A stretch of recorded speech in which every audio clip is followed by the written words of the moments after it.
Labas, Patricija. Labas, labas. Taip skaniai pradėjom šitą mūsų pokalbį. Ką uostai? Saldų apelsiną paėmė. Ar žinai, kad saldus apelsinas pasirodo senovėje buvo vadinami saldieji apelsinai, auksiniai obuoliai ir buvo nekaltumo ir vaisingumo simbolis. Nežinau šito dalyko.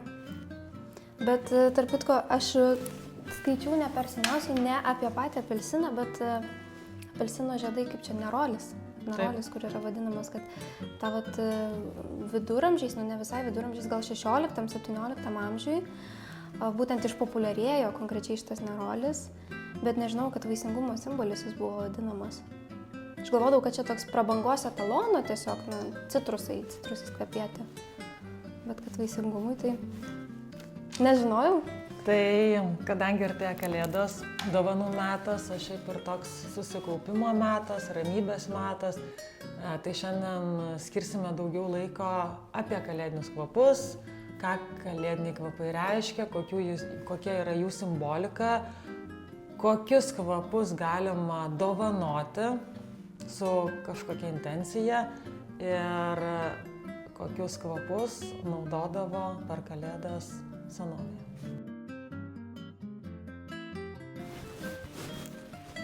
Mano mylimoji. Bosvelyje jau esam ne kartą kalbėję. Tai vienas iš šventųjų yra aliejų ir kvapų. Jis jau yra naudojamas kone 5000 metų. Ir dėl ko jis vadinasi šventas aliejus, nes Senajame testamente yra parašyta taip, kad Dievas liepia Mozei sukurti šventą kvapą. Ir šventasis kvapas buvo iš prieskonių, druskos ir bosvelijos. Ir kaip keista, iš tikrųjų tik neseniai atradau, nes bosvelija yra naudojama dabar kaip ir krikščionybėje kvapas ir žmonės savo naudoja veidui ir tam tikrais aromaterapiniais tikslais. Bet tuomet buvo pasakyta, ir šitas kvapas bus skirtas tik Dievui ir ne žmogui. Oho. Tai mes kokie esame iš tikrųjų dabar laimingi, kad štai tokį dievišką kvapą galime naudoti, turėti. Jisai yra prieinamas visiems žmonėms. Ir kodėl jis yra toks šventas, nes yra išgautas iš medžio dervų. Turi tokį labai saldų, skanų kvapą. Ir kadangi dabar toks laikotarpis yra susikaupimo, laukimo, advento laikotarpis, kada mes galim apmąstyti apie savo tam tikras tokias egzistencinės būsenas ar tiesas, ar filosofinius pamąstymus apie save, savo asmenybę. Tai būtent bosvelija tą ir sukuria tokią aurą laukimo, ramybės, meditatyvinę, labai geras kvapas. Taip, principė bosvelija kaip galima ne tik tai naudoti vis dėlto ant kūno, bet jeigu norim tiesiog ir įstatyti save į tokią geresnę emocinę padėtį, tai pavyzdžiui, tą patį difuzorių įlašinti, ar ne? Arba į žvakę kokį lašiuką, tiesiog, kad tas kvapas pasklistų, ar ne? Ir mes turim tuos kvapus eterinius aliejus, galim naudoti ir ant savęs, ir į orą kvepinti. Ir vėlgi, kaip 3 karaliai patekėjus šiauriniai žvaigždei ėjo dovanoti Jėzų Kristui dovanas, pačias tyriausias pasaulio dovanas, tai buvo kas? Auksas. Auksas, mira, apie miros aliejų dar kalbėsim, ir bosvelijos smilkalai. Ir buvo sakoma, kad kada bosvelijos smilkalai kyla į viršų, tai tuomet mūsų mintis, viltis keliauja arčiau Dievo. Tai labai gali būti bosvelijos toks aliejus, sakralumo, šventumo simbolis, gali būti nuostabi dovana savo artimiesiems arba prieš pradedant vakarinę maldą per kūčias kartu su tokiu šventuoju kvapu, kad jisai mums sukurtų tokią aurą, visą atmosferą, kalėdinę šventumo, laukimo, sakralumo. Viską, kas iš mūsų, kas negera, kad išeitų, ir kad tik kas gera, tai tik ateitų, kaip saldieji apelsinai. Tai vėl gali būti visai kitas neblogas aliejus kalėdiniam laikotarpiai. Tai taip, na, tų, kaip pasakyti, kalėdinių kvapų jų tikrai yra nemažai, jeigu jau taip žiūrėti. Ne tik tai sakraliniai kvapai, vat, kur bosvelė ar ne mira, apie kurią ką tuoj kalbėsim, apelsinai, gvazdikėliai, cinamonas. Ir jie kiekvienas gali turėti skirtingą funkciją, būtent kalėdinių, vat, šitų šventinių periodų. Bet aš dabar apie mirą labai noriu, man labai įdomu. Galim? Prašau. Apie mirą. Mira ir bosvelė, jos kartu, nežinau, tobulai dera, aš manau, ne? Man abu labai darinys. gilus, labai sakingi. Man kaip pasakyti, man vien mira, kai naudojam į grožio aliejų, jau yra kosmosas kažkoks. Bet, kaip pasakyti, irgi vien ta jos sakralinė reikšmė. Ką reiškia, kad taip buvo dovanota kūdikėliui Jėzui jam gimus. Vienas dalykas, bet kitas dalykas irgi tokiam, kaip apsivalymui, ar ne, skirta. Taip. Ir miros aliejumi būdavo patepami bažnyčiose kunigai ir karaliai, kad kaip Dievo išrinktieji atėję tarnauti žemėje žmonėms. Taip. O dar apie mirą vėl perskaičiau tokį labai įdomų faktą, kuris yra minimas Biblijoje, kad būsimoji karaliaus žmona, kuri buvo jau paskirta karaliui, ji turėdavo praeiti 12 mėnesių grožio programą. Ir į tą programą kiekvieną dieną ji būdavo tepama miros aliejumi ir miros kvepalais. Tai vėl toks įdomus faktas apie miros aliejų. Kad ir šventumo, vėlgi šventumo, sakralumo simbolis. Iš dervos išgautas aliejus, bet ir grožio. Net ir moteris, kuri jau buvo suvesta, paduodama karaliai, buvo irgi visa kiekvieną dieną tepama miros aliejumi. Bet gal tas ir yra, kad šitie, tarkim, taip įvardinti dieviški kvapai, juk dieviškumas tai ir yra tas neapsakomas grožis. Grožis, ramybė. Bet tu gali būti gražus ne tik tai išorė, bet ir vidumi. Kas aš manau svarbiausia šiais laikais, nes labai mes visi akcentuojamės į savo visą grožį, veiduką, lūpytę, kūnelę, bet vidaus grožis iš tikrųjų, ką skaitom, ką žinom, ką mastom, ką galvojam apie kitus žmonės, tai čia pats svarbiausias dalykas yra. Mažiau pykčio, mažiau įtampos. O kai visko turim mažiau, tai turim daugiau laimės, tų dalykų, tai turim daugiau laimės, gėrio, daugiau šviesos savyje. Ir aš manau, tai atsispindi ir mūsų veide, ir mūsų akise, ir kaip mes, jeigu mes... Visur atsispindi. Tarp kitko, šiandien ryte ar vakare, neprisimenu, mačiau tokį labai įdomų video, kad, žodžiu, nėra nei vienos emocijos, kuri neatsispindėtų mūsų kūne. Tai nesvarbu, ar tai būtų nerimas, ar džiaugsmas, vis tiek kažkoks atspindys, kažko bus.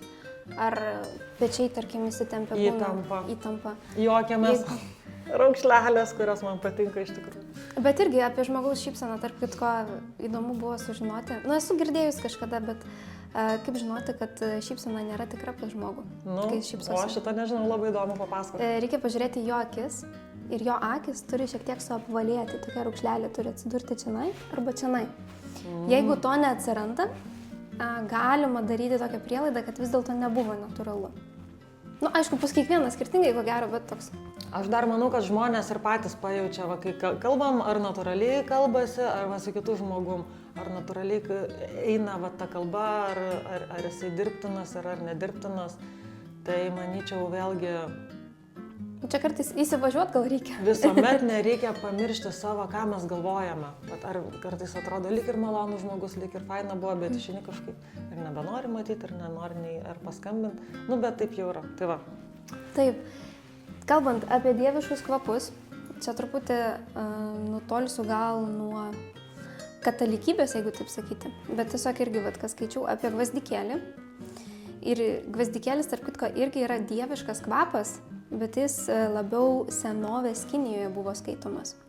Ir anksčiau senovės Kinijoje, reiškia, tie visi imperatoriai įvairių apeigų metu kramtydavo gvazdikėlį tam, kad dievai jaustų švarą nuo to žmogaus. Nes gvazdikėlio kvapas irgi yra dieviškasis kvapas, švaros kvapas, taip sakant. Tai vat, Labai įdomu.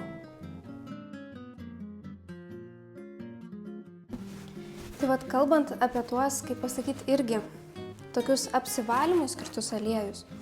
Jeigu jau taip žiūrėti, tai vat, dar vieni du yra kadagys ir kiparisas. Tai kadagys čia, kaip pasakyti, irgi sakralinis Taip. augalas pats iš savęs.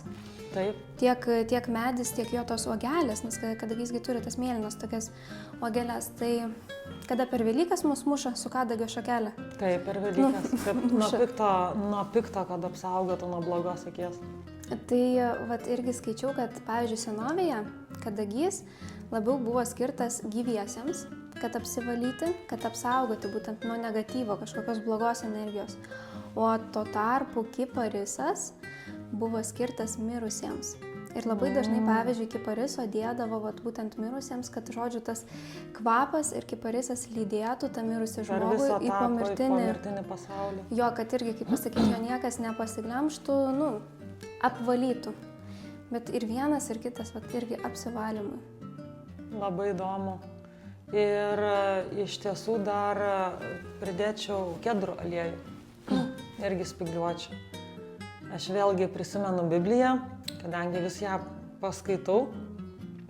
Tai kada Dievas Senajame testamente Dovydui,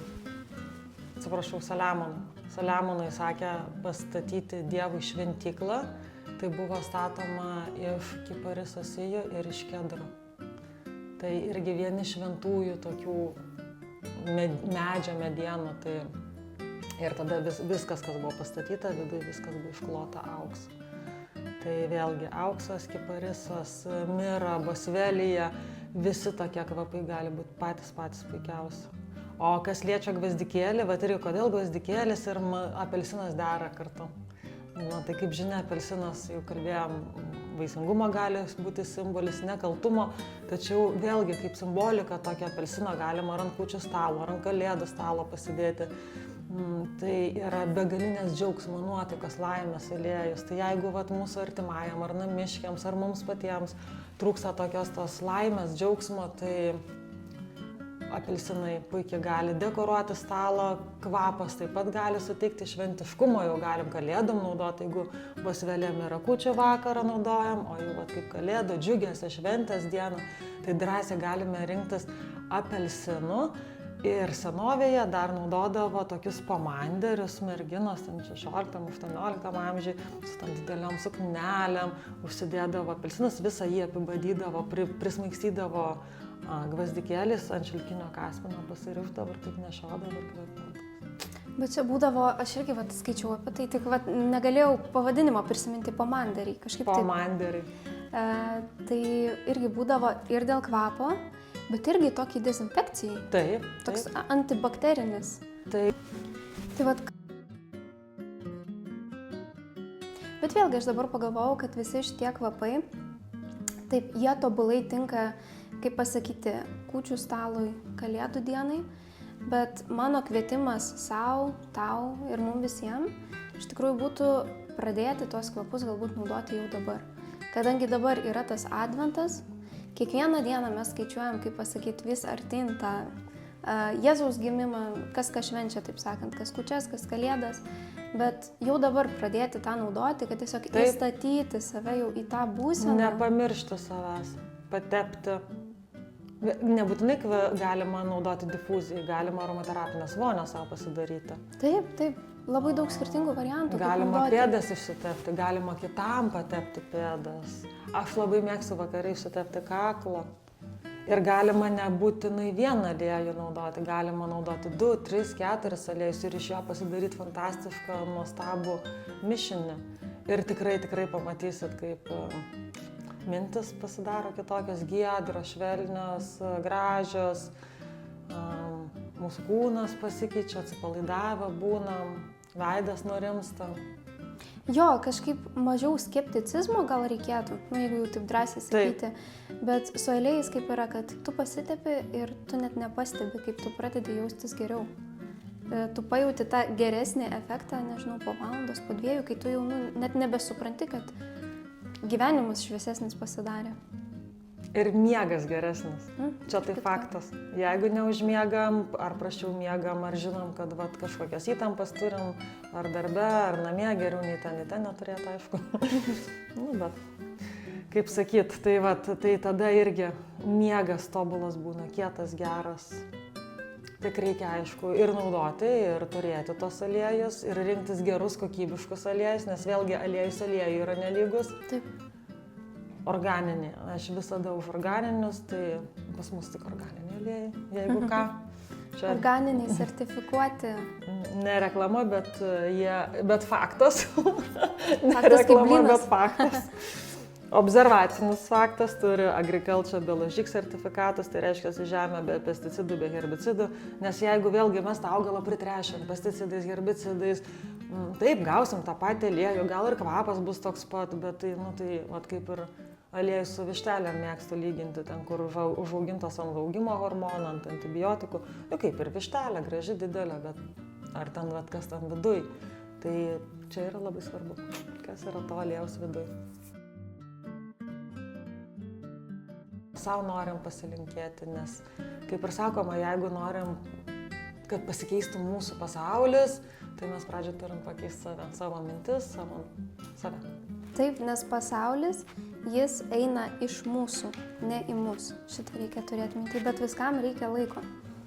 Tai net nežinau, iš tikrųjų situacija yra tokia, kad mes pasišnekėjom principą dabar apie tas savybės, apie senovinius tos naudojimus, kaip kas būdavo.